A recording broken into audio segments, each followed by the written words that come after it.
Good morning.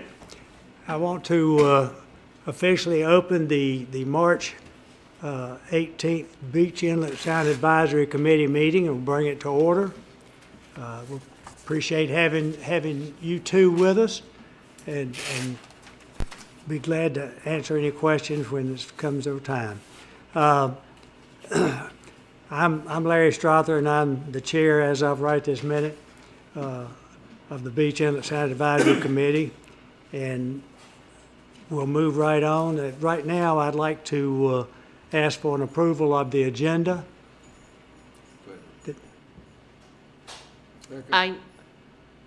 Oh my God, I just blinked. Motion to approve. I motion to approve the agenda. Motion was made and seconded. All in favor say aye. Aye. All opposed, like. Motion carries. Thank you. Next thing is to approve the September 17th minutes. I know it's hard to believe, but that's how long it's been since we've had a meeting. And so if you can remember back that far, and I did send you a copy of those, but I need an approval, a motion to approve those minutes. Motion to approve. Motion, is there a second? I'll second. Second. Motion, all in favor? Aye. Opposed? Motion carries.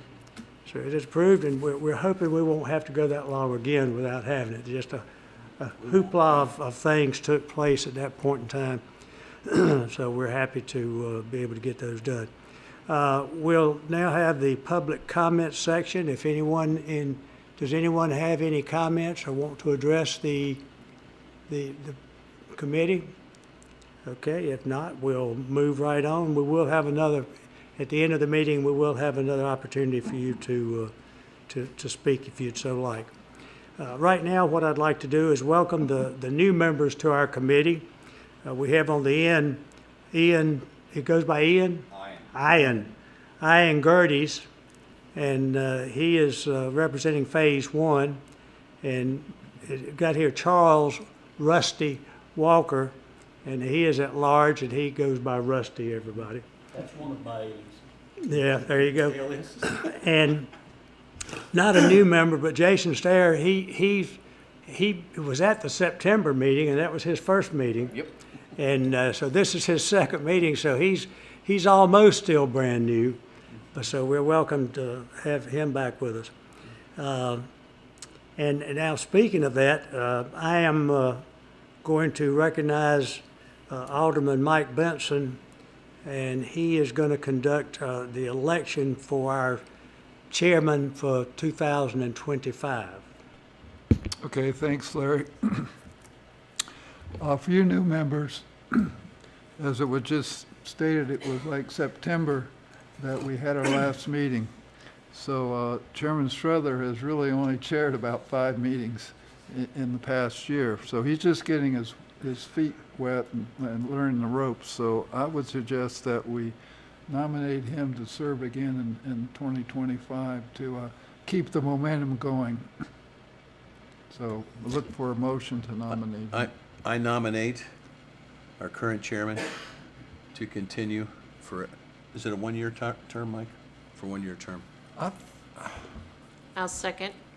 Okay. What's, I'm not sure if it's 1 or 2. I Okay. think it may just be 1. I believe I believe we had to do this. I think we've had to do this every year. Yeah, I think it's just 1 year. yeah. Okay. All right. So call for the motion. All those in favor say aye. Aye. Those Opposed, same sign. Motion carries unanimously. Congratulations. Oh, well, thank you so much. It's because nobody else wants to do it. I know how this works. Thank you all. I do enjoy what I do. I enjoy. We've had a good run for the past 3+ years, and there's been a lot of business that's been conducted. There's been a lot of progress made as we have moved forward with our 5-year/30-year plan, and it seems like for 3 years, we worked very hard, and there was a lot of progress made, and a lot of input, and a lot of learning, and just a lot of momentum got going. And it does seem like that for the last 4 or 5 months, we got it to a point to where Chris Gibson, our engineer, was moving forward, and we approved the monies to move forward to do all the preliminary stuff to get our samples and to prepare and to draw and just all the work that engineers do. I think they charge more than what they really do anyway. But anyway, no, I'm just kidding, Chris. Is that a shot at lawyers too? Yeah, no, I'm not. I didn't say that. Yeah, I just got reelected, so I know you can't fire me right now. Motion to remove the Yeah, chair. there you go. But anyway, it's been a long time getting to where we got, and now it seems like that we've had a little slowdown with so many other things that were going on, and storms and just major things that tended to sort of stop our momentum.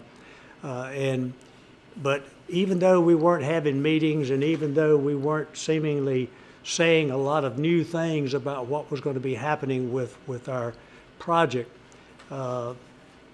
Chris Gibson's team has still been working and doing things with the money that had already been approved to get us ready to go to the one-stops and all these other things that we're going to hear about this morning. And so I have people ask me all the time, say, well, where are we?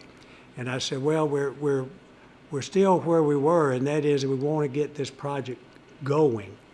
But it's just, it's like everything else in government.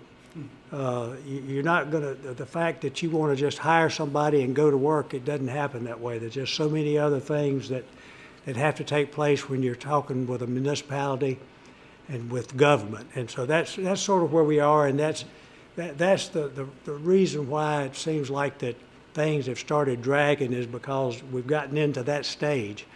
All of the preliminary stuff that had been being done, and all of the work that Chris's people have been doing, and all the planning and proving and meetings and going back and forth to the board to get approvals for different things, it seemed like action was happening. The fact that nothing seemingly has been going on does not mean that that's the case. We have been doing things behind the scenes, and it was not ready to become public, and we're still not totally ready to say it's approved and we can completely go forward. Our biggest hurdle to this point was getting the board to approve the fact that for what we presented, so that we could begin to move forward. Yeah, and I'll do Alice's summation. And so anyway, and you'll hear more of this as we go on. But and the next speaker was going to be our town manager, Alice Darren, and she contacted me yesterday evening and said she was sorry, but she was not going to be able to be here today. So Alderman Grant has been involved in some of the financial things and different things that are going on to get us to where we can move forward. So I'm going to ask him at this time if he'll have a few words to say on that. And then I'm going to ask Michael supplement me as well. Stepping back a little bit with what Larry had just said. Last year about this time, the board approved $600,000 to move forward with the permitting. One of the disconnects was apparently there was talk out there that they thought the board had approved the hundreds of millions of dollars we were talking about over the next 3 years. It wasn't. The first step is to get, is to get the permitting in place so that we can be opportunistic. And the classic example, Larry, of that is the Phase 4 project.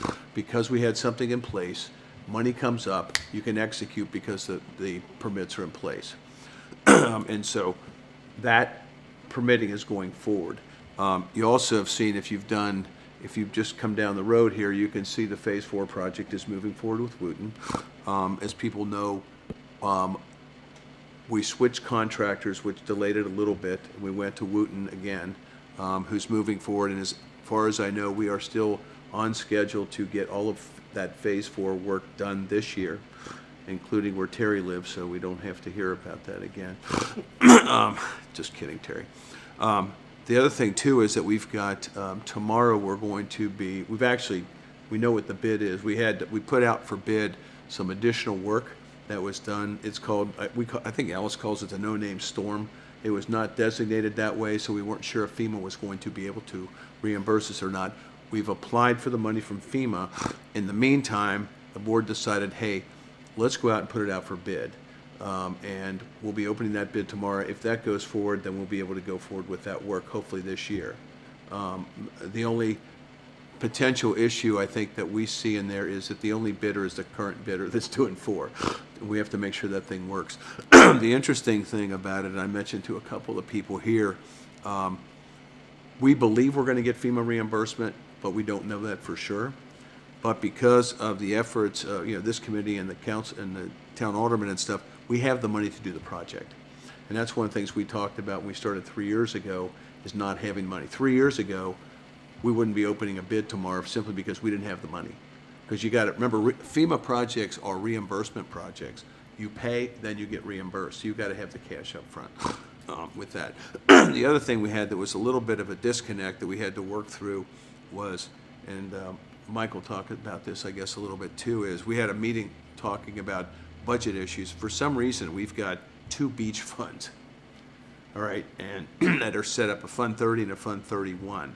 There's plenty of beach money in those funds, but in order to do projects, it has to be in the right fund. So we had to do a transfer from one fund to the other to be able to, and I have no idea. One of the things we're asking for in this budget process with Alice and with them is to make sure that we know what the different things are, and Mike can probably address that better. Right now, and if you looked at it, we've got plenty of cash to move forward with these projects. My hope tomorrow is that, and Mike and I will be there tomorrow, is to move forward, accept the bid tomorrow, and that would allow us to move forward with that part of the project as well, because we had a lot of damage. Rick, can I interrupt sure, and ask you a question? Absolutely. You're talking about the Dune project for Tropical Storm number 8? Yes. Just a clarification, on the slides that were presented at the Alderman's meeting, the last couple of meetings, it said it would be for phases, I think it was 1, 2, and 3, but then Yeah, it you- also you said addressed that? 4. Yeah. It also said 4 on the slides, but 4 has never been talked about for dune restorations. Right. If you look at, there's a chart, and Mike can probably get it more in detail. There's a chart, whatever you want to call it, that he put in there that talks about the damage that was done. Right. And so by area, we actually had some areas that got sand. We've had that. It's a very interesting thing because if it's the old joke about I'm standing in hot water, but I've got 1 foot in hot and 1 foot in cold, and so on average it's warm. That's the way these storms tend to hit. Right. One area could get sand, one area could lose sand, and so when you're going out and doing those things. Did you want to add anything on that project, Michael? I think you covered it pretty well. Yeah. I think that there was no change down in Phase 5 because Okay. of all the work we've done Right. down there. Right. And I don't know that Phase 4 was included in the, Well, it was on the slides. It was there was listing, the listing No, but is. even on the. No, you're talking about Fran's. Fran's slide. Fran's. But I don't have it in front of me, but there was a chart there that showed Right, the some gained, amount, some lost. yeah. Okay, and I don't remember, so it covered, we had to cover all 4. Right. But you only asked for sand in the areas that had it. I don't believe there's anything in 4 on that Well, project. there is some areas of 4 that lost substantial dune, like a good, But during I'm that, bad it at has to be during that measurements. storm though, so I don't know. I Yeah. mean, we can follow up with that. I was just wondering because it's misleading because I've had people ask me, so we're gonna get dune for 4, that's what the slide says. But that, I didn't hear that, when it's always been verbally spoken about, it's just been 1, 2, and 3. We can follow up on that. Go, we'll Mike. clarify that tomorrow when we Okay. have that bid consideration. We'll clarify that for you. That's Because, tomorrow. Like, Okay. right now, I was thinking it was just really just along New River Inlet Road. That's what I was thinking too, but then Yeah. looking at the slide. We'll I wasn't clarify sure. that Okay, that tomorrow. Sure. Can I throw just a reminder or question and then a reminder? Because I'm kind of out of the loop on this PC8. Right. The project you're looking into truck halt style project. Is this the first opening or the second opening? Second. We only got one bid, I'm sorry, I'll turn this on. We got one bid the first time, so we didn't even open it. I guess by law, you're not even allowed to open it. I Right, guess because that would tell other people to do it. So this is the second one, which I believe we're able to accept. Yes. Okay, we only got one bid again. Yeah. Which is, I mean, look, I'm on the water company board. It's happening all the time. You're getting one bidder come in, and believe me, they may be the low bidder, but they're the high bidder too. I just want to make sure you didn't open first time with one bid. Nope, You did not. you can do that with dredging, but you can't do that with any kind of other material movement.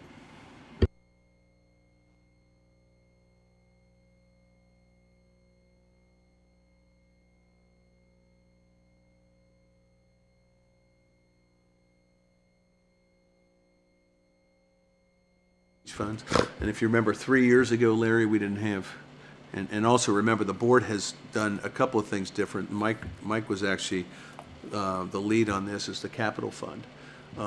What we decided as a board to do several years ago was start, I'm going to use the wrong term, segregating money, so that if it goes into the beach fund, because we believe, and just like the capital fund, the idea is you can't borrow everything going forward. We got to start putting money away for projects. I personally haven't seen anything come down in price, and so the idea is putting money away so we can do projects, number one. Number two is, and Chris could probably answer this, I think it was Florence, where it took us years to go and get that money because you have to have it up front and then you get reimbursed. And also some of the permitting and stuff that you did with 4. The whole idea right now on the permitting side is to get all of the permits in place to do 1 through 5. And then over a period of time, as money becomes available and other things happen, we can do that. But having enough money in the pot so that if we have to do a project on our own, we can do a project on our own. Is that fair, Michael? Chris will get into the other stuff. Okay, and this will make more sense as we go further through with all the phases and what's happening, and we'll talk more about that at some point too. All right, well, let's, if there's no other comments on that part, then what I want to do now is I'm going to turn it over to Chris Gibson, from TI Coastal, who is the engineering firm that we are contracting with and have contracted with to move forward as far as it can move forward until we get, the final, get beyond certain points. There's nothing now, as I understand it, Chris, that can keep us from moving forward with our projects. We were, some of what Rick was just talking about was slowing down some of the things, but we can move forward towards getting final approval from the Board of Aldermen. And so I think that has, and that's part of what has slowed down some of our process. And again, it was not a matter of not having money. It was a matter of, I had somebody literally the other day say, I think the town's going bankrupt. I said, this town is financially better off than it's been forever. Okay, and the whole idea is, and Chris will talk about this, and for the new people in the committee is, the whole idea is, we're gonna have to put money into the beach every year. Yeah. All right, if you don't replace it, and you'll talk about it specifically, for example, FEMA will only put back what was there. So if we don't fix stuff, they're not gonna put back in what we already lost, right? Correct. It'll only be the stuff, and so you've gotta put money into it every year. So anyway, turn it over to Chris. Just before I turn it over, our main goal is to get the entire beach of North Topsail Beach to be engineered beaches. Exactly. And the reason it was divided up into phases 1 through 5 was because there wasn't enough money to be able to do it all as one complete beach. And so that's how it was broke down into the 5 phases that we're calling phases 1 through 5. And we've gotten phase 5 engineered. Phase 4 will be engineered when we finish the project that we're a part of now. And he can tell you And- about and he'll- what that means. And then we'll be moving on with phases 1, 2, and 3, which is part of the going forward plan of the immediate 5-year plan. But so right now, Maybe he ought to start with just the new people, explain the difference, why you want an engineered beach. yeah. And so I'm going to turn it over to Chris, and we're going to talk a little bit about our plan.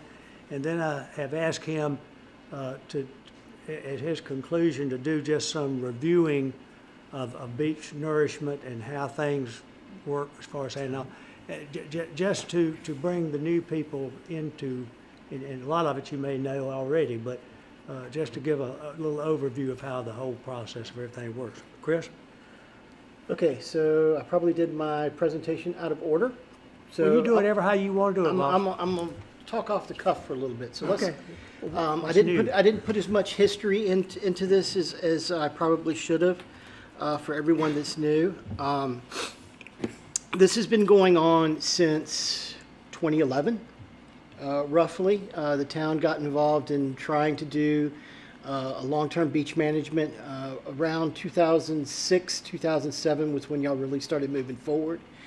There was an EIS written, and in that EIS, the town was broken up into 5 sections. Tell them what EIS is. EIS is an environmental impact statement. So because the project was so large, rather than doing just an environmental assessment, there was needs to go further and do further evaluation. This had to do with some nearshore hard bottoms that are critical habitat, the alterations of New River Inlet.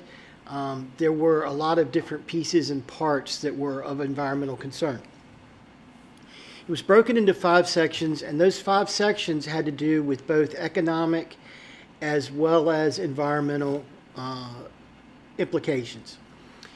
Phase 5 was separated as Phase 5 because it was not in the Cobra Zone, and it was potentially going to be taken care of as part of the federal Surf City North Topsail Beach renourishment project.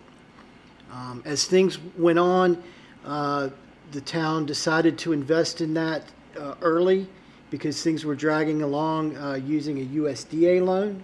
You could get a federal loan that was at a low interest rate to do that area that was in really rough shape.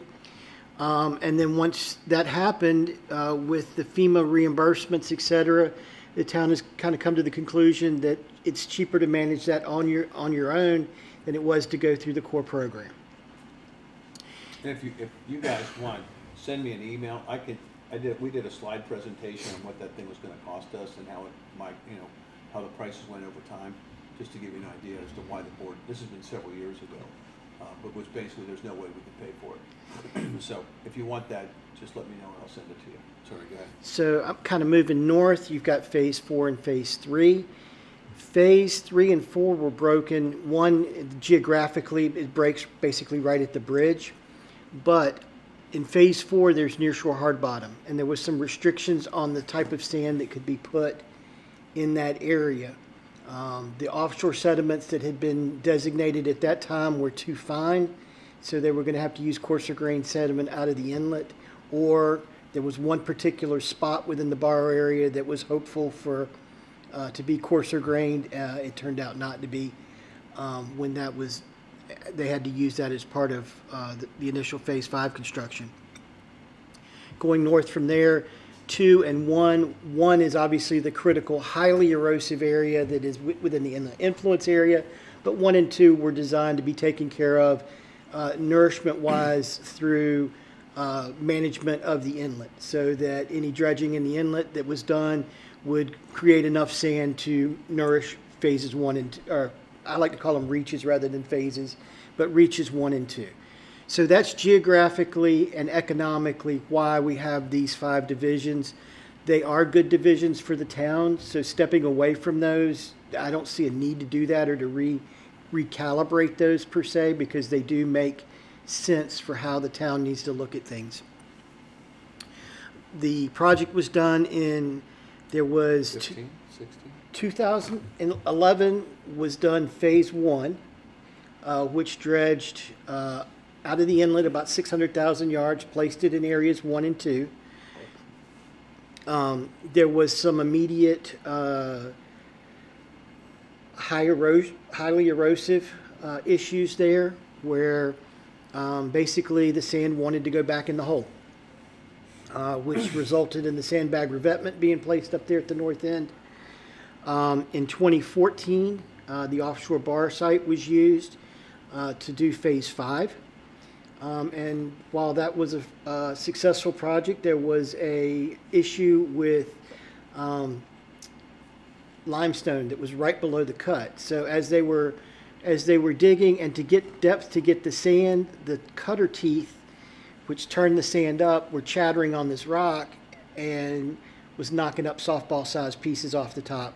And so we ended up with a lot of softballs on the beach, which wound up with some remediation at the end. That had been cleared up at the end of the project, though, right? For the most part, at the end of the project, it was cleared up, but there was a lot of that rock that was in the near shore that over the next 2 years would continue to get thrown back up onto the beach, or as the beach eroded away, would get uncovered. So it took a couple of years for that to work itself out. Since then, projects that have been done, we started having hurricanes, really, that was in 2014. 2016, we had Matthew. 2018, we had Florence. 2019, we had Dorian. And 2020, we had Isaias. So we went through a 5-year spate that was pretty rough. There was some immediate push that was done for Florence. But in phase 5, because that was an engineered beach, were able to get funding to go out and get outside sand to bring in. The reason that the project went to truck haul, and people are wondering, my God, we've been truck hauling here for 3-4 years. Why did we do it this way? And unfortunately, what happens when you've got a project that's a certain size, and with the market right now, getting a hopper dredge to come in, and the closest realistic borrow site for here is down at the south end of Topsail Beach. Getting them to show up just to do the job is about a $10 million shot. Now, if you're only doing 150,000 or 200,000 yards, the cost per unit is $25, $30 a yard. At that point, we could go over across the river, get better material, coarser grained sand, with absolutely no shell content, no silt content, that had been washed, and get it trucked here for the same price. And so had all of these projects that came because of the 4 storms, if they'd all come at once, it probably would have made sense to do a 1 million cubic yard hopper dredge project. But financially, the way they rolled in, it didn't make a lot of sense. So that's why this has been going the way it is. As we look forward towards doing Area 1 and 3, one of the great things here is we have a source. Would you explain to them engineered beach versus non-engineered Okay, beach? so engineered beach. Remember, we got newbies that This is a big word you're going to hear all the time. What is an engineered beach? An engineered beach is where an engineer has come in and designed a template. You didn't just go and put the pipeline out there and let it go, but you actually designed a template so that you had a certain protective amount based on the elevation, that it was natural to the scenario based on the slope, and that the time period that you want that you have a projected time period that the sand will actually last. Now that time period, you can do a small engineered beach, and your time period may only be 2 years. Or you do a large scale engineered beach, and you have 10 years that your life expectancy. because everything's eroding. Because everything's eroding. Death, taxes, and beach erosion. 3 guaranteed things in life. But anyway, when you put the sand out there, you have an expectation of how long it's going to last, and a plan to re-nourish it when that time interval expires. So if you go out there and say, okay, I'm gonna throw 100,000 yards of sand out here, and I'm going to walk away from it. I did it. It's done. It's fixed. That's not an engineered beach. That's a Band-Aid project, and FEMA's not going to help you out. You have to go through and have not only plans to put sand out there, but plans to keep it out there. And what happens then, in North Carolina, we're very blessed because the state steps in as well. In North Carolina, if you have a survey of the beach on, say, October 1st, and on October 10th, a storm comes through and knocks out 300,000 cubic yards of sand. You survey it after that, you survey it after the storm, find out it's 300,000 cubic yards of sand. You can apply to FEMA. It's actually through the NCDPS, Department of Public Safety, is where it's FEMA, but it's North Carolina Department of Public Safety that administers it. And you can get dollar for dollar reimbursement for everything you do to put that sand back that was lost during that storm. FEMA pays 75 cents on the dollar, and the state of North Carolina pays 25 cents on the dollar. So in Florida, they only get 75 cents on the dollar. Florida does not pay the other 25 cents. That's left up to the local. So in North Carolina, it's an awesome thing because when you do a project, you've got to get the dredge here, whether you do 1 yard or you do 1,000,000 yards. So what happens is you wind up getting FEMA to get the dredge here to do what they need to do for what you lost during that storm, but it also gets you the opportunity to rebuild whatever you might have lost through natural erosion in the period before that storm and get that done at a cheaper cost because you don't have to pay the mobilization on Dune it. versus beach reimbursement, though. Dune versus beach reimbursement. Okay. What does engineered, So what's the other engineered beach? So, what Rick asked me was, what's the difference between dune versus beach, engineered beach? So, there's really no difference in it. If you've engineered the dune, if you've engineered the berm, that's all considered what they call Category G. That's an engineered beach. If you don't have anything engineered, your dune, you can get paid for up to 6 cubic yards per linear foot for the dune if it's lost in that storm. If it was actually providing protection. So if you have, let's say you have no dune, right? In some places we have no dune. It's just flat right back into the parking lot. And you lose 6 yards per linear foot. Well, you didn't have a dune there to lose protection. So FEMA's going to say, no, it was already. But FEMA's trying to protect what's behind it. It's trying to protect what's behind the dune. But if you have a dune and that dune, 50% of it's lost, they will pay for up to 6 cubic yards per linear foot, whether it's an engineered beach or not. So you kind of have to look at what your areas are. The best scenario to be in is to be in an engineered beach, so you can get 50 or 100 cubic yards per linear foot versus being only able to get 6 if you're not. And that 6, there's a lot of stipulations on how that's built, and sometimes it's actually hard to get that very hard to get that reimbursement. How about for the beach itself versus the dune? A non-engineered beach. A non-engineered beach is as far as getting FEMA reimbursements is a no-go. That's just a straight up zero. So if you haven't done They it, only work on the dune. They don't work on the beach. yeah, it's if you don't have an engineered beach system, then FEMA will only do severe flood mitigation, which is a dune. Which is a dune. They're basically putting up a levee. But as we know, if you don't have beach in front of that and you put up that levee, the swells are going to scarp it and take it out in a heartbeat. So it's almost like you're twiddling your thumbs and spending a lot of money for no good. Yes, sir. So just south of Shipwatch.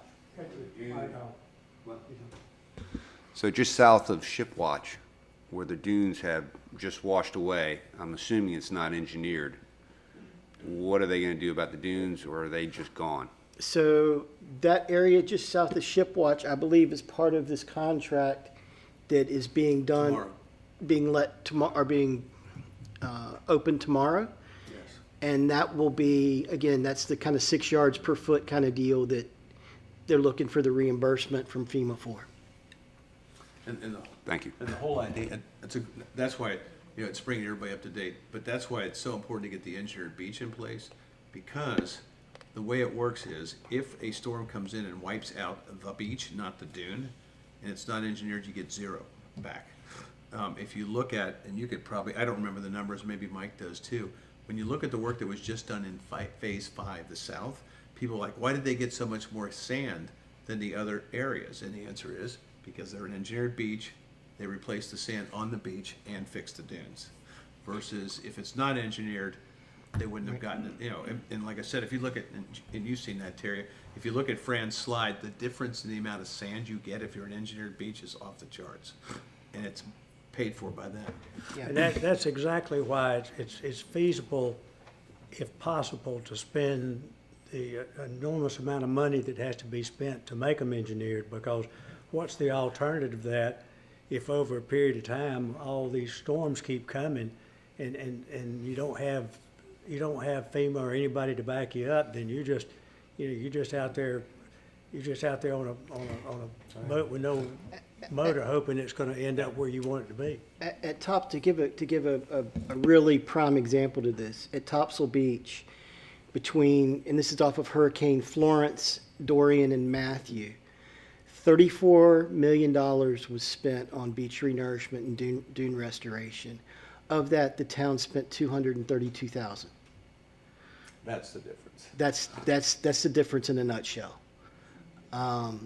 Whereas right now, But to your earlier point, though, if it's not engineered, that's the big thing is the beach itself. Because like you said, it's the way it's been explained to me by you is they want to protect infrastructure, which is the dunes and that kind of stuff, the roads and things behind it. Mm-hmm. They don't really care about the beach. if you're looking at it from a recreational use standpoint, they don't. They only look at it as infrastructure protection, and that's one of the things as we do engineered beaches, we look at things. It's not just what you see above the water that's important; it's what's out there underneath. So if a wave breaks 100 yards offshore or 200 yards offshore, it dissipates a ton of energy when it does that, versus coming all the way in and breaking right on the toe of the dune, and all of that energy being put in lifting up sand and pulling that sand back down. Before you leave that, you made a point, and just to follow up on what you just said, remember you were talking to us is that even the stuff that's going out is building the foundation for the beach. And without the foundation out that he's talking about, if you could give them a... So can we swing through a couple of slides here? I want to get down to one. we were always talking about, well, if the sand goes out, Keep why does going. it matter? And he's like, it does, because that's the footing for your beach. Keep going. This one. Okay, so here's a sample of your typical beach. And I'm going to get up here and point. And this diagram is great because it shows the breaking wave out here on the bar. So what you want when you're engineering a beach, and we can't build them exactly like Mother Nature, just equipment doesn't do it exactly right. We have to put sand up where we can see it, where we can maneuver with it, and then have enough so that we can. I'm actually going to turn your microphone on.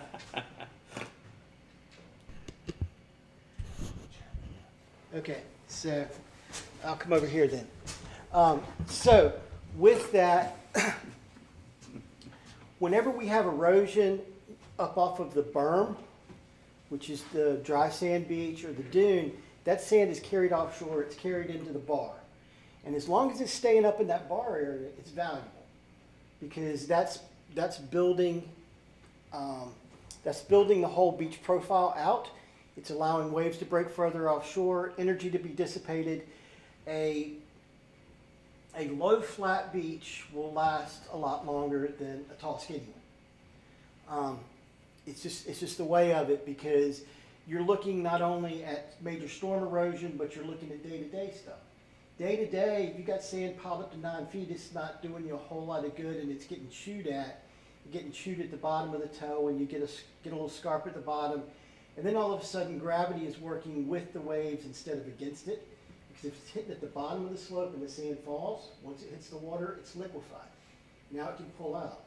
If you have a low, flat, sloping beach and the wave runs up over that beach, it has to lift the sand up in order to liquefy it to pull it out. So you want waves to be able to come up and over your beach and not slam into it. It's a big part of the design, and finding that elevation for every beach is critical to the success. We found years ago at Figure 8 Island, they initially had a design beach where the beach was 7 foot in elevation. And we found that they were having about 2 foot of scarp. So we said, okay, let's cut that elevation down to 5 foot. We put the same amount of sand out there, and instead of lasting 3 years, it lasted 4. Because it was less erosive, and there was no scarping. Because the waves were running up and coming up over it nice and gentle. So we found all along Onslow Bay here that 5.5 foot elevation is the right elevation to build our beaches. You can actually go out and look where you see the debris line after a storm. That debris line is pretty much the elevation that the beach wants to be. So see where the word channel is? I think what you're telling us, when stuff comes off the beach, if it goes into the channel, that's where we want it, that's the foundation. So it comes there. So all of this, when we do a beach project, we build dune up here and we build beach here, and it comes out like this. All right, and then this kind of erodes off and sloughs and slides out, and it pushes this whole line farther out. And then you come back and you do your replenishment, especially if FEMA's paying for it, and you build on top of this flat that's farther out here. And now you keep building and pushing and do it layer by layer, and every time you have a storm, it pushes the outside part of the profile further out and allows you to build on top and build out a little more. Typically what we found is like we're building beach in phase 4. We're not building dune because there's not enough width of the beach to support the dune. But after that erodes and another project comes along, we'll be able to build enough beach to support more dune out in front. And so you have to do that kind of bit by bit unless you're doing a very large scale project.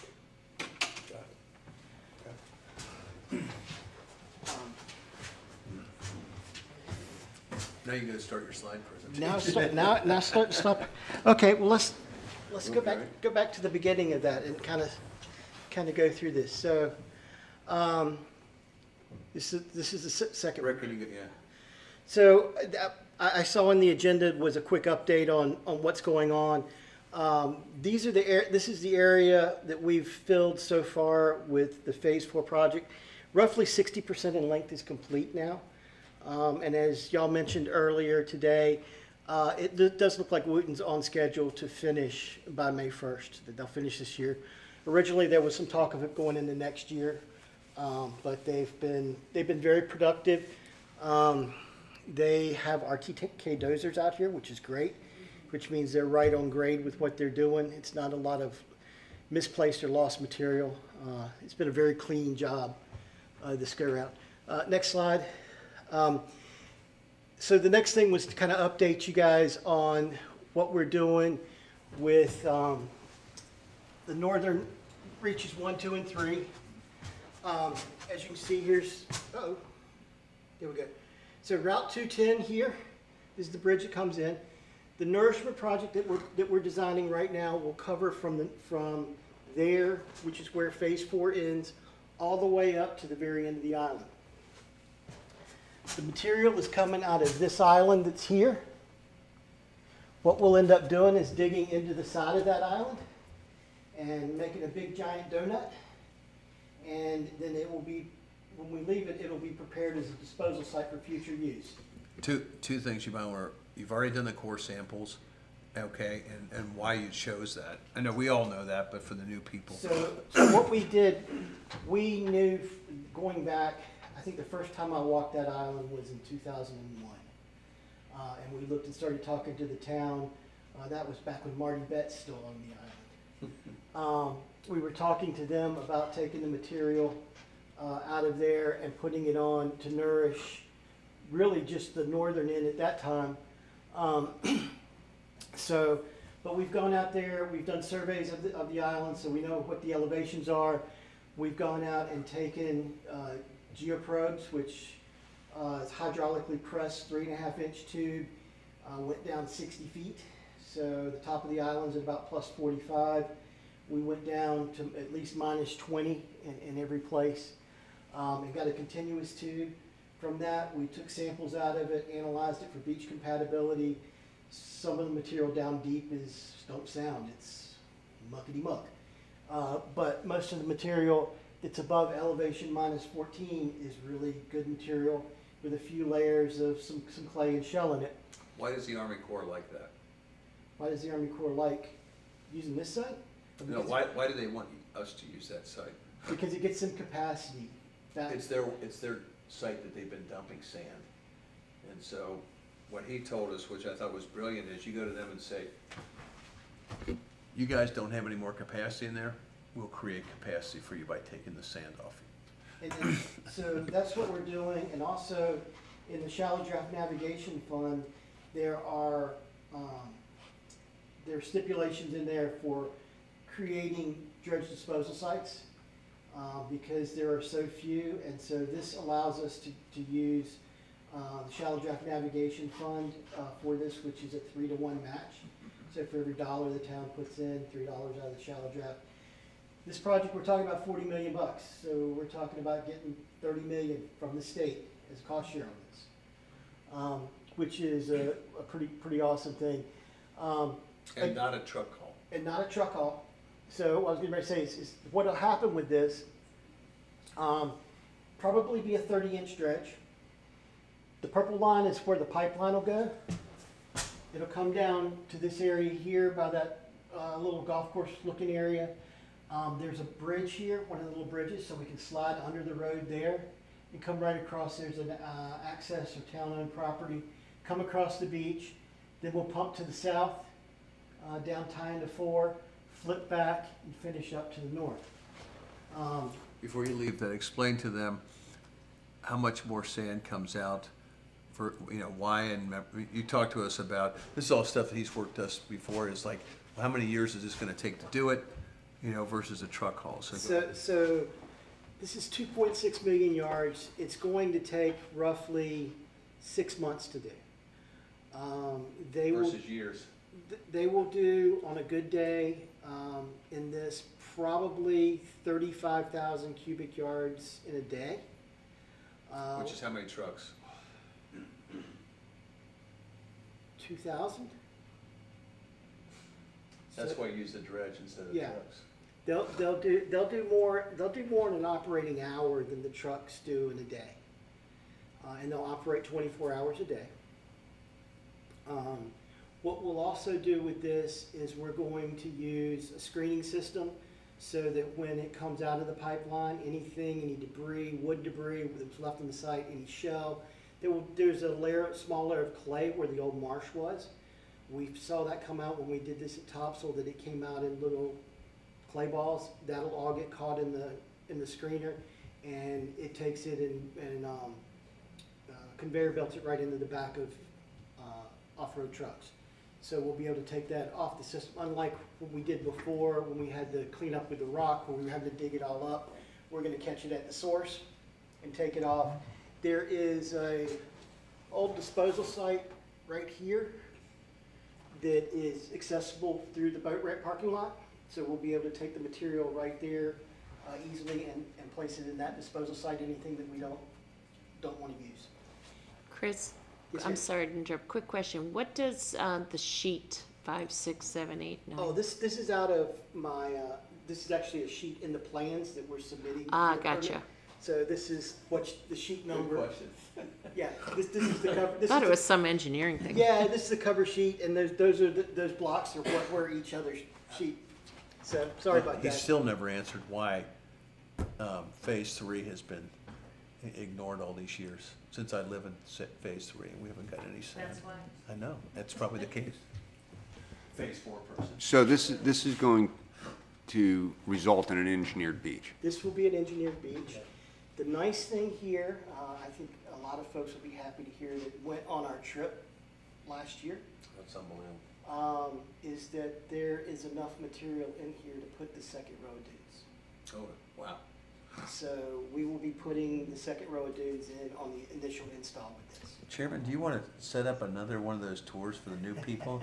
That's the eye opener. We went up to Topsail, down to Topsail, and they took us out on the beach to look at what they have done up there, because he was their beach engineer, and you cannot believe what that looks like.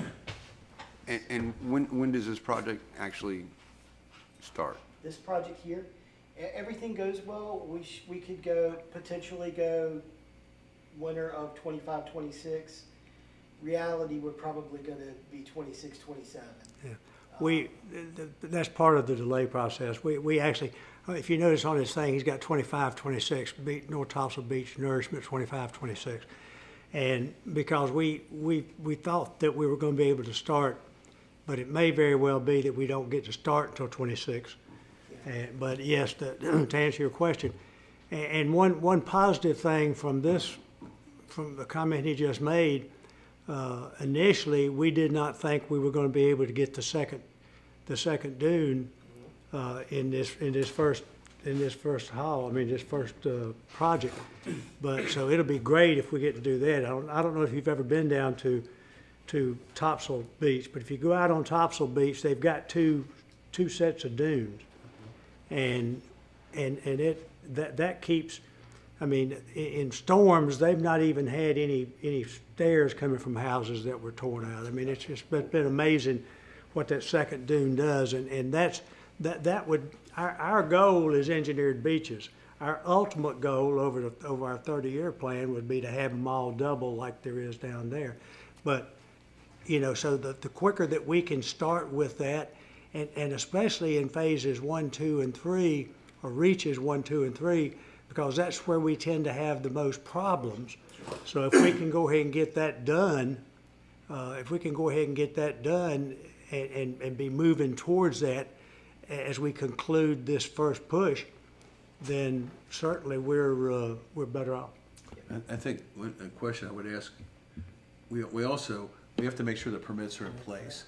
I guess one of the concerns I have on this is, if we don't get all the permits in place, we don't want this to be half a project, because then you got the dredge. It's all or nothing on the permits. That's my point. So, if one permit gets delayed, 3 doesn't get done, you want everything together, so you got one project that goes on this thing. Yeah, and as far as beach tree nourishment, the thing is, the permits, because the EIS that was done, and the Corps told me this, the permits are in place for the beach placement. It is all about getting the source agreed upon. And as long as the borrow area is agreed upon that that's a viable source, and it was even discussed in the EIS, and they told us to bring that up again, that will help streamline it. The big issue is that if anything holds us up in permitting, is going to be the piece down here. The temporary retention structure is going to be the hard part, and it may be something that we'll have to look at how much we want to push on that. The other thing down here, in this section, we're in the inlet hazard area. So even though we can build a storm berm, we can't plant it, because then it becomes a dune. Now, whether it becomes vegetated down the road, that's what the town cannot do that as anything other than a storm berm, because of the rules. And it doesn't become a dune until it's naturally vegetated. We went through that with crosswalks, with Surf City, here, and everywhere else. So we gotta play by those rules. Hey, Chris, while you're going through the borrow area and the samples that were brought out, there also has something to do with the color of the material that's coming out? It does. So we have to go through the Munsell color scheme, designate those both wet and dry, what color they are. That has to do with sea turtles. If the coloration is too dark, it can heat up the eggs, and then they all come out Male, all boys. male. So we have been through that. The coloration on all of this was fine. Shell content was well below what was required. We probably could go through this and not even do the screening, but I know that there's going to be stuff that's going to come out that I want to screen. The last thing we want to do is get egg on our face like we did in 5 before. So plan ahead. So you just mentioned the temporary thing in phase one. Is that going to be done in conjunction with this project or before? That is the intent.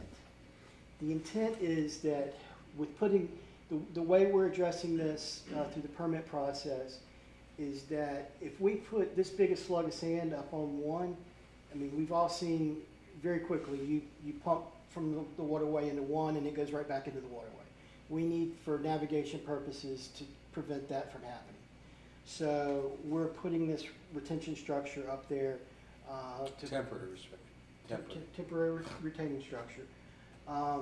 And doing that, the idea is to probably permit it for 3 years. Hopefully, during that 3 years, the terminal groin permits come to fruition, and then this can be armored, and that's your terminal groin. That's the hope. If nothing else, the agencies can get data off of it for 3 years to see what they actually, instead of guessing at what the terminal groin is going to do, this will actually give you data on site. So the plan, it would start out temporary and hopefully become a permanent structure? Hopefully that the permanent structure would use this as part of its base, yes, sir. Now, is that in the temporary part of it, is that part of what's delaying? No, sir, not at this point. I will tell you, at this point, it was the delay that we've had over the last several months has been two things. It has been some concerns over monies that were coming back from FEMA and being able to finance the ongoing projects, and my left leg. I lost that in August, and it kind of set me back. And while I have a great team working for me, it was right at the beginning of dredging season, and everybody was already kind of booked up. So those are the two things that really held it up, and we're back working on this very hard right now, trying to get everything to the state. We've got all of the plans done. We're on the second revision of the write-up for it, so hopefully that will go in before the end of the month. Make sure that, and one thing, make sure when you're talking about this structure that you're calling it a temporary retention structure. Too many people are talking about terminal groins, and this is not a terminal groin, and it is not planned to be a terminal groin. This is a temporary retention structure, and then we have to go through a lot of permitting process. This is a lot easier for us to get a permit to do. The terminal groin could take 10 years. I mean, it could be tied up in litigation. But if we can get this, if we can get the temporary retention structure approved, it'll go a long way towards acting like a terminal groin until such time as that can be done.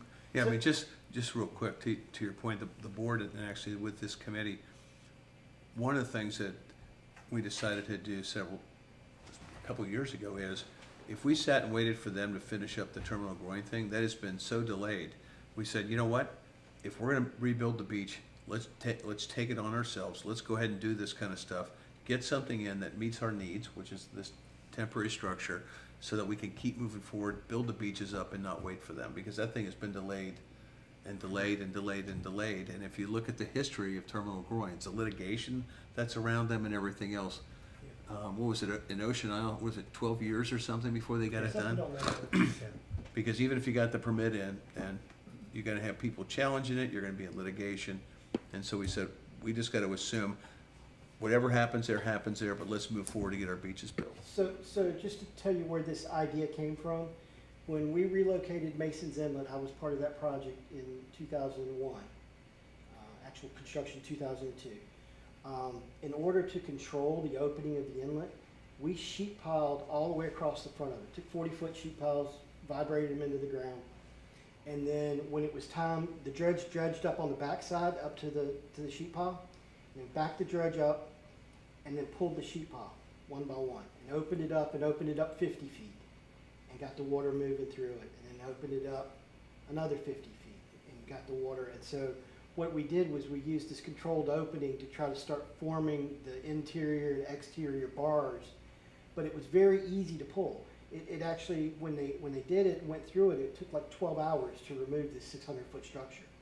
It was very quick, it was recyclable, It wasn't like when you do a rock terminal groin, once you put those rocks in and put the undermat and everything in there, there's no going back. It's done. This is something that truly can be temporary. You ever seen what a cofferdam looks like? That's what Yeah, it that's what this basically is. You know, it's a way to hold back. Yep. So, And you feel confident that this is gonna prevent sand from moving back into that? Yes, I mean, it will behave very similar to a terminal structure. The only major difference is the ease at which it can be removed. It can be taken out very easily. So if there is some environmental hullabaloo, then that's your answer. fine, you know, and you put we'll take it out and go from there. But it's an opportunity to look at it a little bit different and to try to retain that sand from, because it does. I mean, anything that's put right down here past the reefs, I mean, we've seen with the core disposals year after year after year, it's like mainlining that sand back to the intercoastal waterway. Yeah, I live right there, so I watch it every day from my back porch. So we're trying to prevent that as much as possible. What is the biggest heartburn for the terminal structure? The big, I guess, from the public side, what's the heartburn against it? Well, the history of this goes back 30 plus years. And it goes back to Oregon Inlet. And they were looking at putting a terminal, actually looking at putting jetties in at Oregon Inlet. And that was while I was in college. My professor, John Fisher, was a big part of the research on that. And there was a lot of concern because at that time, in the 70s, 80s, early 90s, there was so much hardening of the coastline going on up and down. There was something new going in Jersey every other week, it seemed like. And so they fought about putting in these jetties at Oregon Inlet for, I don't know, 12, 15 years. And then finally, Senator Bass Knight, who was the proponent of it to start with, put forth a law that said no hardened structures in North Carolina. And so that got voted in. That stopped the argument over Oregon Inlet. The state had been wasting millions of dollars a year studying it and never getting anywhere. So it stopped that. When that happened, the environmental groups latched onto it. And it has been something that has never gone back on. North Carolina has been, up until recent years, a zero tolerance policy on hardened structures. Hardened structures, like terminal groins, are very valuable when used in the right way. There are some places in Jersey in particular where they've done them and they've done them the wrong way. And what they've done is they did them and then they allowed build out all the way out to the tips of the terminal groins. And then, so they're always fighting to have beach in front of the homes and have the homes protected. But it was because they allowed overbuilding after they put in the terminal structure. So, again, when that zero tolerance policy came in, the watchdog groups, the environmental groups, have hung on to that and have really pushed to not have any changes, wanting solely soft solutions. And they really don't like soft solutions. They really, I mean, it's a difficult battle. It's the hardest battle I have with that. Can we go on to the next slide? This is, again, the disposal area. Talked about the donut. The red and green lines are the levee that we would leave in place. We would come down on a slant to the black line. Everything in there would be dug down to 14. With it, we have approximately 2.6 million yards in there, and we expect to have 2.2 usable on the beach. Next one, please. Again, as I mentioned before, we would have both a dune and beach berm with the shallow slope going offshore on 25-on-1. This would go all the way through 1-on-3. It would be called, as storm berm up in the area north of the reefs and not plant it because of state law. Next one. This cross-section of what it would look like. This is kind of in the middle of, right between Area 2 and Area 3, I believe. Again, coming off of the existing dune, we'd start with about the 8-foot elevation. The reason we choose that as the back is because that's the elevation plants are growing. We don't want to bury any existing plants and kill them off. Come up with a 25-foot wide dune, and then between 50 and 70 foot wide as the beach in front of it with a long 1:25 slope. Would give you, like I said, similar to what you see down at Topsail Beach. Next slide, please. This was where we were getting back into past the update and into what we were doing. How does all the sand move here? Most of our sand movement, natural sand movement here is event driven. We don't have, some places in the country, very much a current driven dynamic where just the current itself is moving it. We're very wave driven, event driven. You know, you'll see the beach kind of, when we have the calm southwest winds, will accrete slightly, and then we get that northeasterly, which are actually worse than hurricanes sometimes, and boom, you get it going, and you have a lot of movement. Next slide, please. This was kind of from not too long ago, just a hurricane list from 10 landfalls we had in 10 years. So we have these events. We always got to be prepared for them. It's going to be a constant, ongoing thing. Anytime they come and come like right up here, if they come up the river, those are our worst ones. Florence was the weird one that came from the east.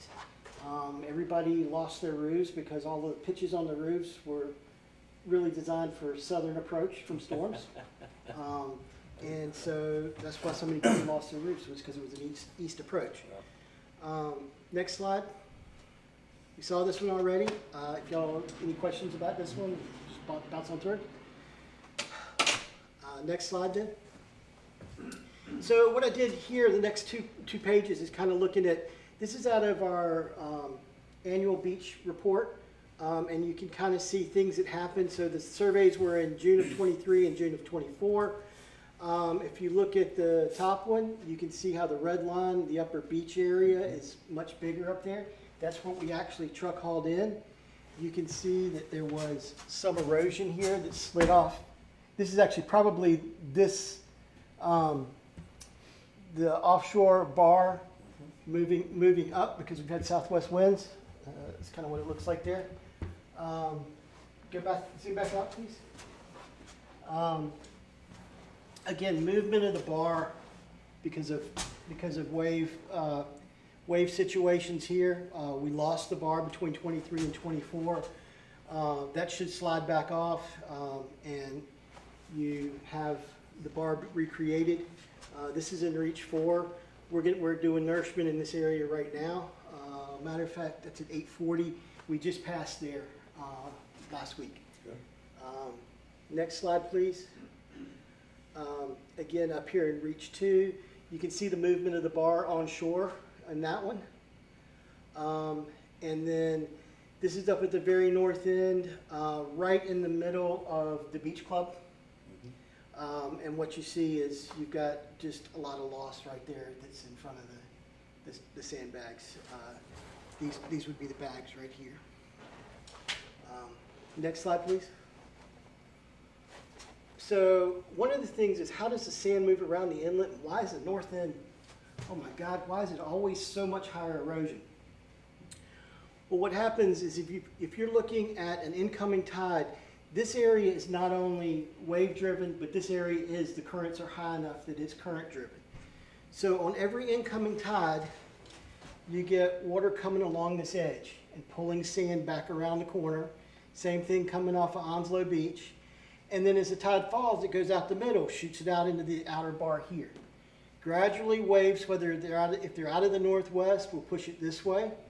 If it's out of the southwest, it'll push it that way. You can see where there's, from this photo, there's been southwesterly winds for a while because the inlet throat is pushed over to the north. If we have northeasterlies, it'll push it back over here. But what ends up happening is this is a flood dominant system, so sand is pulled to the back. The intercoastal waterway is kind of a sink because the elevation out here, it's 6 foot in the inlet, it's 12 foot in the waterway. So if sand gets pulled to the waterway, it's not going to come uphill to go back out. So once it's there, it's lost until they dredge it, and then they put it, you know, right here on the tip, and it disappears quickly. We've tried and tried and tried to get the Corps to put the sand farther down this way to at least keep it moving, get it into the system, but there's a cost issue to it, and they're, since it is strictly a maintenance project for them, least cost alternative is, that's it. But this is why you have, what we have is a reversal here. This is why terminal groins on the downdrift side work. All right, we have sand that's, if you look at the overall net flow of sand, it is from north to south. And you say, well, how does that make sense? Because the sand's going this way. Well, if you look at this bar and this curve, so from about right here, that way, the sand moves to the south. From here back, it moves to the north. And so what you end up doing, and the sand, so the sand's coming across this bar, it's floating down here, it's landed on the beach here, and half of it's going this way, and half of it's going that way, and that's what we call the node. All right? And so, but this half that goes here winds up back in the inlet. It doesn't do a whole lot on the beach. So what happens is if you can put a structure here that will hold that sand away from the houses and make it go farther offshore before it goes back in, you can keep that beach. And that's why it works. It's not going to stop the whole process. It's just going to push the process so that it is working where it is not hurting you. And it becomes manageable to take care of that through normal beach renourishment at normal rates. I need to get that slide so I can prove that to my wife. Okay. Good luck. Next slide. Chris? Yeah. Let's go back to that slide a second. Back to the Previous slide. So the Coastal Resources Commission has a science panel. And in 2019, the Coastal Resources Commission came out with expanding the inlet hazard areas from the current areas to some different area for each of the shallow draft inlets in North Carolina. And there was so much public pushback from those plans that the Coastal Resources Commission, the CRC, established a science panel to evaluate where these new inlet hazard area boundaries should be. And so I have been attending their meetings online, and they're going through a process. The current inlet hazard area is Building 1 at Topsail Reef, if I'm correct. The expanded proposed new inlet hazard area is going to be between the first and second building of the topsail of St. Regis. That far down the beach from where the current. So What they're talking about, right, moving it down here. right there. Yeah, see, that's, And that's about where the downdrift current starts, right back to the inlet, Chris. okay. That's what you've said in the past yourself, right? The Yeah, downdrift well, current it's- starts I somewhere in think there. If you look at the shape of the shoal, it's probably somewhere right in there, Yeah, would be my best guess on it. You know, they're expanding all of these things to be safe, proactively be conservative. Same reason the flood zone in my yard went up 3 feet and now I have to have flood insurance. They're being more conservative, so, we saw the same thing down at Topsail. They brought the inlet hazard area well up past Trout. And it's an area that's been accretional since we started doing the project, so it's, yeah, they're concerned about that long, that there's a waterway that cuts in at Topsail Beach where there are houses along waterway that comes almost over to the beach. Oh, yeah, the canal's there. The canal, yeah, they're really worried about that area. Yeah. But the point here, and the fact that the inlet hazard area may be expanded is, the CRC has very strict guidelines for development behind, in an area of the inlet hazard area. Only single-family houses and not larger than 5,000 square feet. So that would be a problem for a lot of structures in the north end if we had a Category 5 hurricane. Very true. Moving on to the next slide. Somebody asked this question, so I Yeah. brought it up. You asked Me. a question about Bald Head, and how did they get the terminal groins in, and is that a viable solution? So they have a groin field down there, as you can see. It wraps around, and I've got a different angle. This is, the Cape Fear River is down here below the screen. The island curves around on South Beach. One of the reasons this type of structure system was used, again, they were working within the temporary rules. That's why they used geotubes. And they also, because of the rounded shape, in order to use a terminal groin to protect this whole area, it would have had to extend so far offshore that it would have taken 1 million plus yards of sand in order to fill the gap. The reason that they were even allowed to go with this is because the Corps of Engineers had realigned the Cape Fear River entrance when they went to 42 feet and moved it closer to Bald Head. Bald Head sued, and it was a pretty contentious thing. It was, Bald Head was suing over unrealized accretion because they said sand moved from west to east and they weren't getting sand transported across the channel, and at the same time the shoaling was always on the east side of the channel, so the Corps was screaming, get your island out of my channel. So they were arguing about it. Bald Head won. That's why they have the whole program down there. When they dredge, 1 year it goes to Caswell Beach, 1 year it goes to Bald Head, and they split that sand. If you go to the next slide here, this is not a real great thing, but something I could download real quick. This is the tip of the terminal groin. It extends back up toward the T in terminal and wraps on around, but you can see how much sand was needed in order to protect this outer area. So they have several hundred yards of beach here in order to make that straight line that you would expect to see off a terminal groin. And again, this probably would not have been permitted if it wouldn't have been for the Cape Fear River and Bald Head Island's political pull. So between those two, they were able to get it through. And then I think because of this one ended up being a success, then Ocean Isle was able to get theirs with limited amounts of post-permit litigation. But we're not going to be able to do something like the geotube design at the north end. I wouldn't think that it's a great idea. If you, at Bald Head, they replaced those geotubes about every other year. They were very expensive to maintain. Anytime they had a storm, they would float off. They would get one, the top bag would float off and wind over here. They had some of them that would break in half. It's amazing, if they're not actually completely submerged, how light a geotube is in the water because it's got the air within the sand pores. And so it doesn't really weigh any more than the water does. So it floats around and flops around, and it's just not as good a solution as it may seem.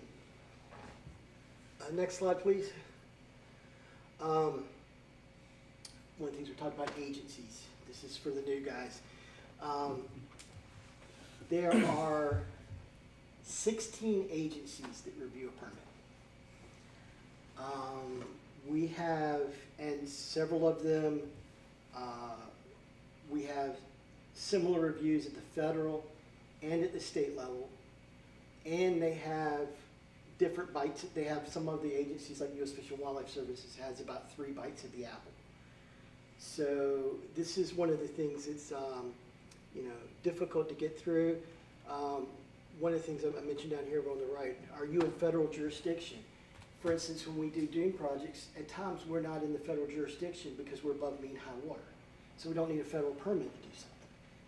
That's always one that's kind of tricky when we start doing these dune projects, both here and at Surf City, was could we get the toe of the thing to be above the mean high water line? Because that meant 6 months difference in permitting. And it meant sometimes when we're trying to get that 6 cubic yards per foot from FEMA, that we can't get it in time because we only have an 18-month window to get the money from them. So if we use up 6 months of it in permitting, then we don't get, it's a cat chasing its tail on a lot of things. Most of our stuff goes through DEQ, through CAMA. We've had some talks about the CRC. The CRC is the head board that administers the Coastal Area Management Act. CAMA is not a group, CAMA is a law. Most people forget that. They call the Division of Coastal Management, call them CAMA because that's what they administer. The CRC is the one that oversees the rulemaking and then also goes, if there are variances that are needed, they're the judicial, quasi-judicial agency that hears those reviews. So when we're working with stuff, we're working under DEQ, water quality, land management, stormwater. Those are the main ones that I have, and of course, Division of Coastal Management that work on the typical coastal projects. When you're dealing with the Corps of Engineers, you're dealing with U.S. Fish and Wildlife Services, as well as National Marine Fisheries and the EPA. EPA usually is not a big deal on these. National Marine Fisheries Services out of St. Pete is probably one of the most time-consuming parts of the process. They can take 8-9 months to get a review done from them, even on simple stuff. Also, we want to put things that we're doing any kind of program to make sure that it qualifies under what they call, this is called the Papa G for short. Make sure that it's within the guidelines for their reimbursement program and qualification and all the protocols that we follow for monitoring and maintaining the project. Next slide, please. I should be getting close to the end. Again, I've talked about this before, and some of the keys to success, and this group has been very good about it, is really looking at your long-term goals, trying to get financing for long-term goals. It takes roughly, let me get this number right. It takes roughly $1 million a year per mile. That's in today's dollars, probably about 1.2 now, to keep a beach nourishment, beach management program up.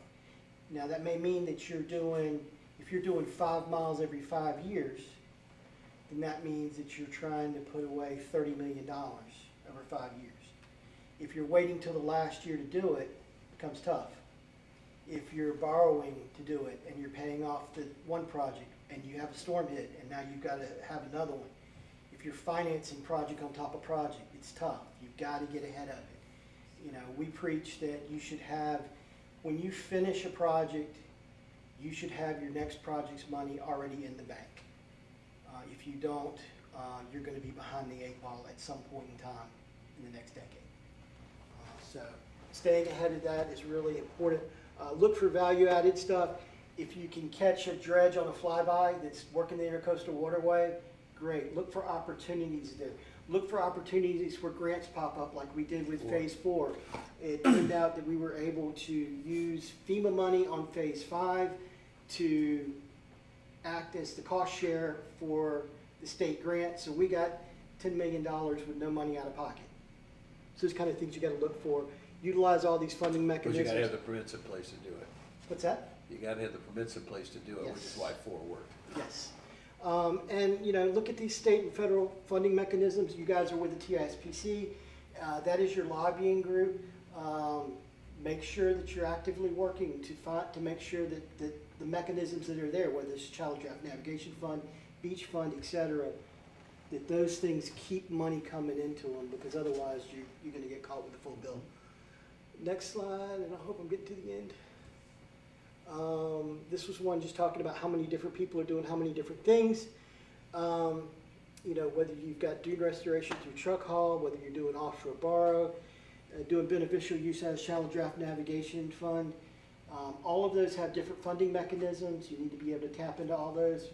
Wrapping it up, those are all the folks who are doing private things, and I think I'm at the end. Oh, geez, no, not. Don't need this. This is about the committee. Next, please. There you go. And then at the end, just out of the box thinking. That's it. Well, I'm out of the box now. I'm sorry, I run long. No, that was a great presentation. All right, let me ask you, let's get down to the bottom line question. Okay. Where are we today in our process? Where are we going next as far as what you need to do to get us to a point of moving to the next step? We are actively working right now to finish up everything to submit to the state, which I'd like to do I think we can do in the next 2 weeks. At that point, the clocks start ticking. There are some 90-day and 180-day windows. We're doing our very best to put in a application that won't require any RFIs. You know, as long as we, our RAIs, as long as we can keep the request for additional information down, we'll move fast. We'll decide very quickly whether we need to parse out the temporary retention structure because we don't want it to slow down the rest of it.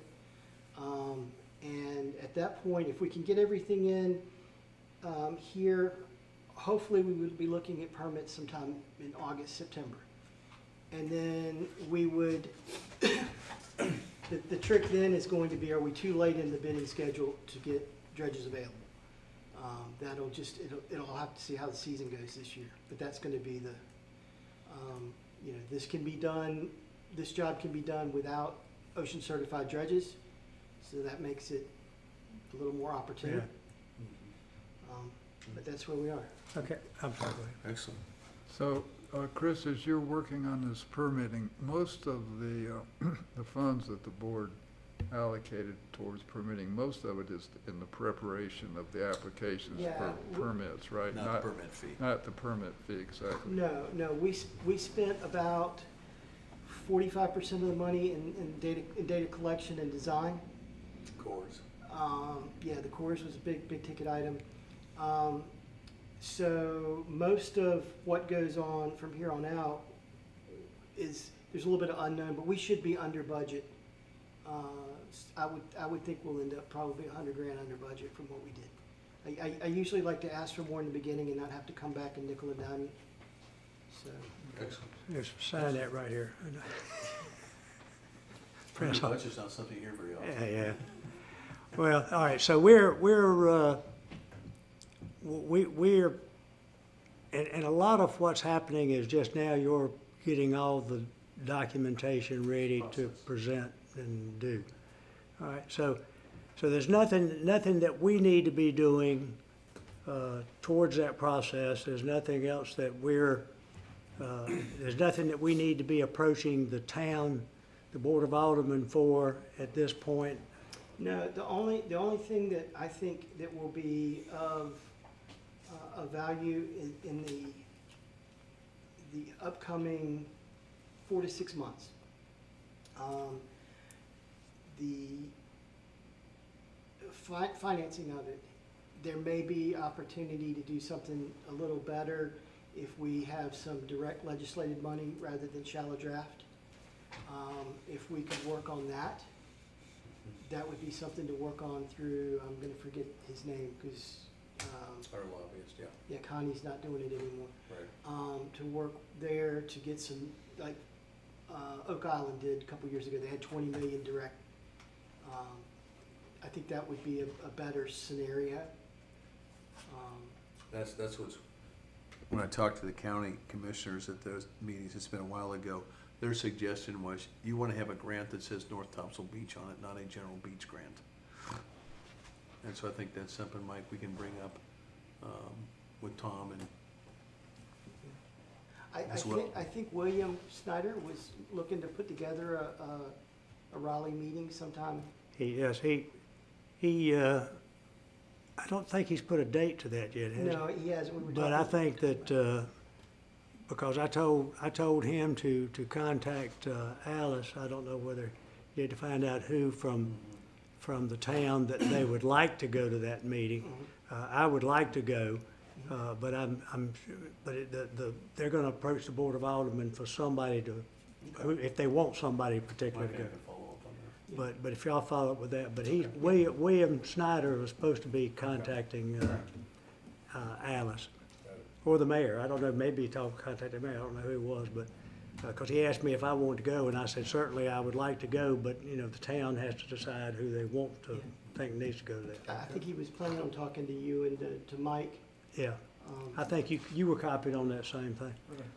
All right, so there's nothing else that we need to be doing right now. I appreciate you doing this today. I mean, a lot of this, for some of us, we've gone over before, but, I wanted to make sure that all of our members knew sort of what got us here. Of course, it took us 3 years to get to that point, but it's, and personally, we want to thank you, Chris. I mean, you've had more than most people have on them in a short period of time, and you've still not let that delay us but so much, and we really appreciate you. I appreciate your tolerance with your patience. And all that you've done for us.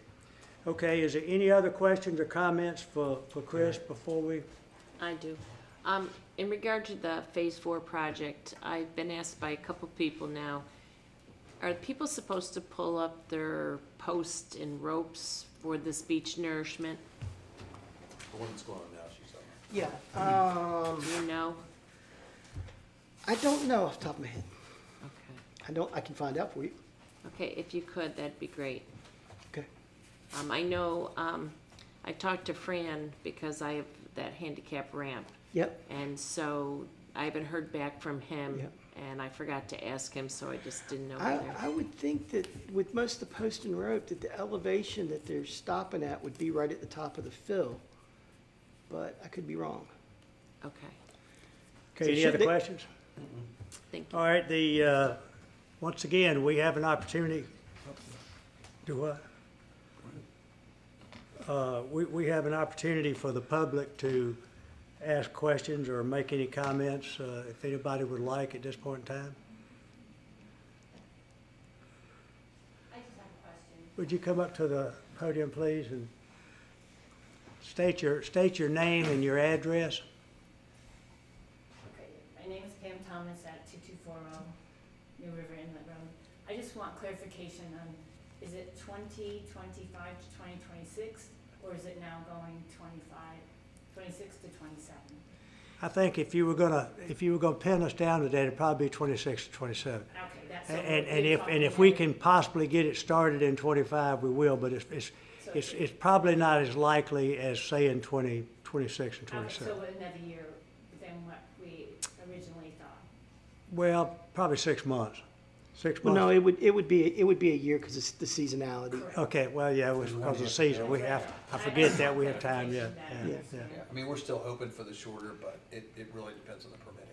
Okay. It's one of the things I found out when Mike first got this committee approved and founded, is that one thing's for sure, you can't make it happen any faster than what it's going to. Well, And- believe me, I know. Because I'm an impatient, my wife's surprised that I'm still here because I'm a very impatient person.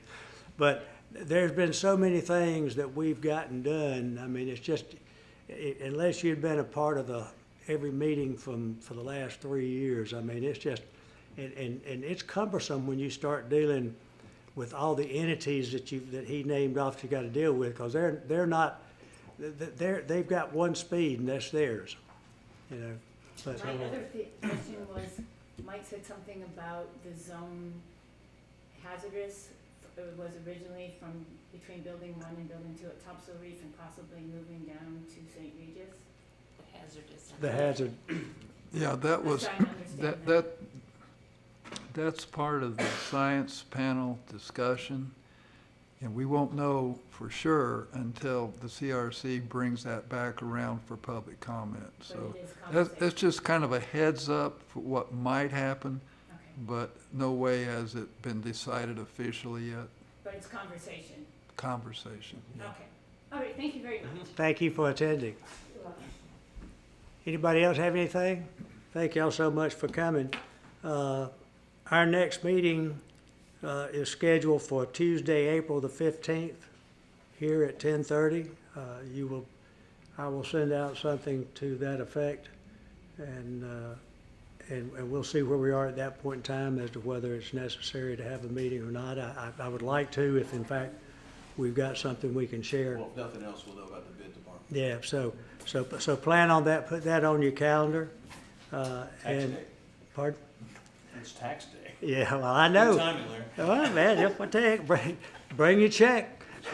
All right, anything else for the good of the order? Can I have a motion to adjourn? Motion. A second? I'll second it. All in favor, aye? Aye. All opposed, no? Vice carried, we are adjourned.